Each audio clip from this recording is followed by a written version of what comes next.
पार्टीसाठी इफ्तार पार्टीसाठी तुम्ही आलात, शुभेच्छा दिलीत, भेट दिलीत, काय सांगाल? गावच्या मुस्लिम बांधवांतर्फे आज इफ्तार पार्टीचं आयोजन करण्यात आलं होतं. सगळे पक्षाचे लोक इथे हजर आहेत आणि आपल्या भारताचं एक वैशिष्ट्यच आहे की आपण प्रत्येक सण साजरा करतो. प्रत्येक जाती धर्माचे वेगवेगळे आपल्याकडे सण महोत्सव आहेत, पण सगळे मिळून ते साजरे करत असतात आणि याच्यातनंच विविधतेमध्ये एकता जी दिसून येते भारताची, इथे वरणगावमध्ये पाहायला मिळाली. मी सगळ्यांना त्याच्या येणाऱ्या ईदच्या निमित्ताने शुभेच्छा देतो. इफ्तार पार्टी होती, या ठिकाणी तुम्ही आलात, मुस्लिम बांधवांना शुभेच्छा दिल्यात.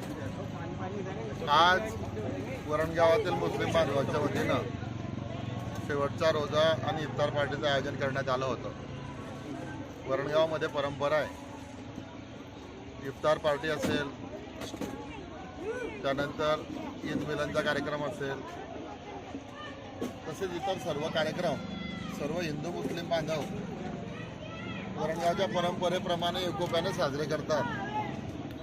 आणि या पवित्र रमजान मासानिमित्त रोजेदारांची हितगुज व्हावं, चर्चा व्हावी, तसेच एक धार्मिक सामाजिक एकतेचा संदेश जावा, यासाठीचा हा कार्यक्रम असतो.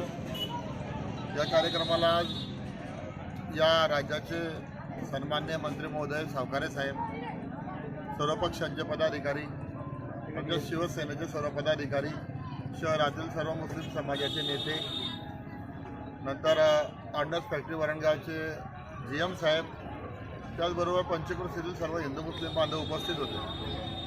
उद्या आनंदाचा सण आहे ईदचा, त्याच्या पूर्वसंध्येला हा कार्यक्रम समाज बांधवांतर्फे आयोजित करण्यात आला.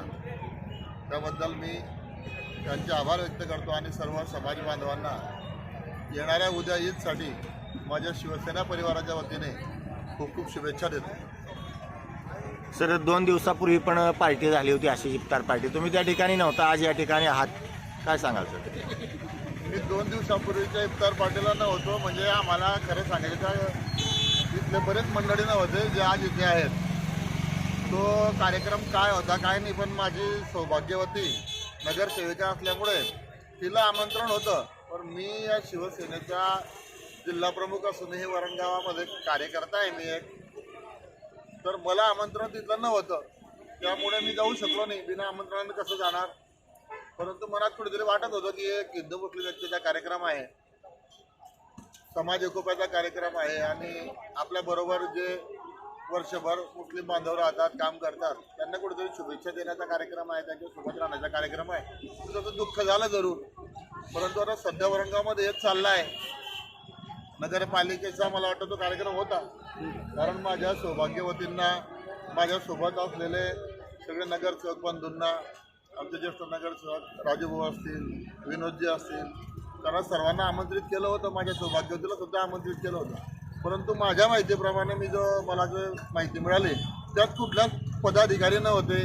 मुस्लिम समाजाचे जे काही ज्येष्ठ मंडळी आहेत, नेते आहेत, मौलवीजी आहेत, की जे मौलवीजी या रोजाचं महत्त्व सांगतात, ज्यांचा मान सन्मान वर्षातून एखाद्या वेळेस नगरपालिकेतर्फे देखील व्हायला पाहिजे, ग्रामस्थांतर्फे देखील व्हायला पाहिजे, असं कोणालाच आमंत्रित तिथे केलं गेलं नव्हतं. सध्या वरणगावमध्ये हेच चालू आहे नगरपालिकेमध्ये की मी आणि नगरपालिका एकमेव नगराध्यक्षांचं असं चालू आहे. वास्तविक पाहता मी या एवढ्या विषयात बोलायला नको, परंतु आता तुम्ही मुद्दा छेडला म्हणून बोलतोच. प्रकार असा चालला आहे वरणगावमध्ये, नगराध्यक्ष आणि नगरपालिका ही एकच संस्था आहे. एक संस्था आणि नगराध्यक्ष एकच. बाकीच्या नगरसेवकांना कोणाला कुठलं काही माहिती नसतं, कुठला कार्यक्रम आहे काही माहिती नसतं. ऐन वेळेवर कार्यक्रम घ्यायचा आणि मीच करतोय हे भासवायचं. सगळा निधी नगरपालिकेचा वापरायचा, सगळा पैसा कार्यक्रमांसाठी नगरपालिकेचा वापरायचा आणि तिथल्या नगरसेवकांना किंवा जो प्रोटोकॉल असेल, जो शासनानं ठरवून दिलेला प्रोटोकॉल असेल, त्या प्रोटोकॉलचा भंग करायचा. सन्माननीय पालकमंत्री महोदयांचं नाव घ्यायचं नाही, स्थानिक आमदारांचं नाव घ्यायचं नाही, स्थानिक नगरसेवकांना पुरेपूर मान सन्मान द्यायचा नाही आणि फक्त मी आणि माझ्यासोबत फिरणारे 2-4 लुटूरफूस कार्यकर्ते यांच्यावर गावगाळा ओढण्याचा कार्यक्रम चालला आहे. आणि असं दाखवतायत की मीच एकटा करतोय गावासाठी फक्त, बाकी कोणीच काही करत नाही आहे. तर आता बघू, हळूहळू काही गोष्टी समोर येत आहे. जो कार्यक्रम झाला नगरपालिकेमार्फत, त्याच्यामध्ये गावातील सर्व पक्षाच्या सर्व पदाधिकाऱ्यांना, कार्यकर्त्यांना आणि सर्व मुस्लिम समाज बांधवांना, मुस्लिम समाजाच्या सर्व नेत्यांना बोलवलं गेलं पाहिजे होतं. आजपर्यंत जी परंपरा आहे, माझ्या माहितीप्रमाणे मी जवळपास 10-12 वर्षापासून सक्रिय राजकारणात आहे, तर त्या परंपरेप्रमाणे ज्या ज्या वेळेस नगरपालिकेतर्फे असेल, पोलीस स्टेशनमार्फत असेल किंवा महसूल प्रशासनामार्फत जे जे कार्यक्रम होत असतील, त्या त्या कार्यक्रमांमध्ये गावातील सर्व ज्येष्ठ श्रेष्ठांना, सर्व पक्षाच्या पदाधिकाऱ्यांना, कार्यकर्त्यांना, सर्व सामाजिक कार्यकर्त्यांना बोलवलं जात होतं. यावेळेस मात्र नगराध्यक्ष काय लोकनियुक्त नगराध्यक्ष झालेले आहेत ते, त्यामुळे त्यांचं असं झालं आहे की मी आणि पब्लिकमध्ये कोणीच नाही. पब्लिक कोण? फक्त माझ्यासोबत राहणारे 2-4 जे लुटूरफूस कार्यकर्ते आहेत तेवढे. असा प्रकार या गावामध्ये चालला आहे. ते दाखवतायत फक्त मीच करतोय. अहो बाबा, मला करायचं आहे तर मी धर्मराजाला माझ्यानं कमवलेले पैसे खर्च करेल. माझं नाव करायचं तर मी माझ्या बापाची कमाई खर्च करेल. पण तुम्हाला जर तुमचं नगराध्यक्ष म्हणून नाव करायचं आहे ना, तर बापाची कमाई खर्च करा. तर नगरपालिकेच्या पैशावर राजाबाजा करू नका. परिस्थिती खूप गावाची हातापलीकडे चालली आहे. गावाची परिस्थिती हातापलीकडे चालली आहे. त्यांना वाटतंय की मी बरंच काहीतरी करतोय. अहो करा ना, सर्वांना द्या, समान संधी द्या. ते नगरसेवक पण निवडून आलेले आहेत, त्यांना पण संधी द्या. आणि गावामध्ये असे काही सार्वजनिक हिताचे, सामाजिक एकोप्याचे, धार्मिक एकोप्याचे कार्यक्रम घेत असाल तर सर्वांना सहभागी करून घ्या. आज माझ्या मुस्लिम बांधवांनी एक इतका चांगला कार्यक्रम घेतला, मला त्याचा आनंद झाला की तुम्ही कार्यक्रम घेऊन सर्व पक्षाच्या लोकांना, सर्व सामाजिक लोकांना, सर्व लोकांना इथे बोलवलं, एकत्रित आणलं, एक चांगला कार्यक्रम इथे आज घडून आला. अशी आता यांना परमेश्वर चांगली सुबुद्धी देव आणि या गावाचं भलं हो, एवढी या प्रसंगी इच्छा पूर्व संध्येला व्यक्त करतो.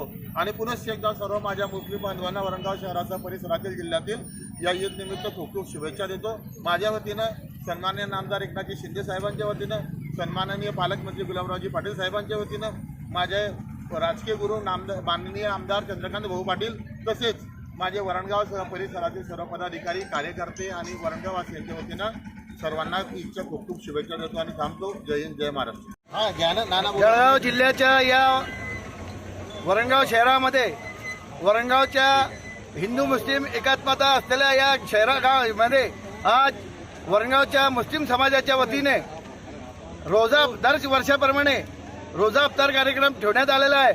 त्यामध्ये आमचे जिल्ह्याचे नामदार आदरणीय संजूभाऊ सावकारे, तसेच या जिल्हा प्रमुख आदरणीय शिंदेगडचे जिल्हा प्रमुख आदरणीय महाजन सर, चंद्रकांत हरिबळे सर, माजी राजेंद्र चौधरी साहेब, गणेशदादा पंचायत समिती सदस्य गणेशदादा झोपे, आदरणीय सुभाषदादा कटोरेचे सुभाषदादा, आदरणीय सन्माननीय सब वरणगाव नगर परिषदेचे सन्माननीय सर्व सदस्य, सर्वप्रथम मी त्यांचा या मुस्लिम समाजाच्या वतीने त्यांचा आभार मानतो. हे दरवर्षी कार्यक्रम असंच चांगल्या रीतीप्रमाणे होत असतात. आपण सांगितलं की याच्या अगोदर बी कार्यक्रम होता.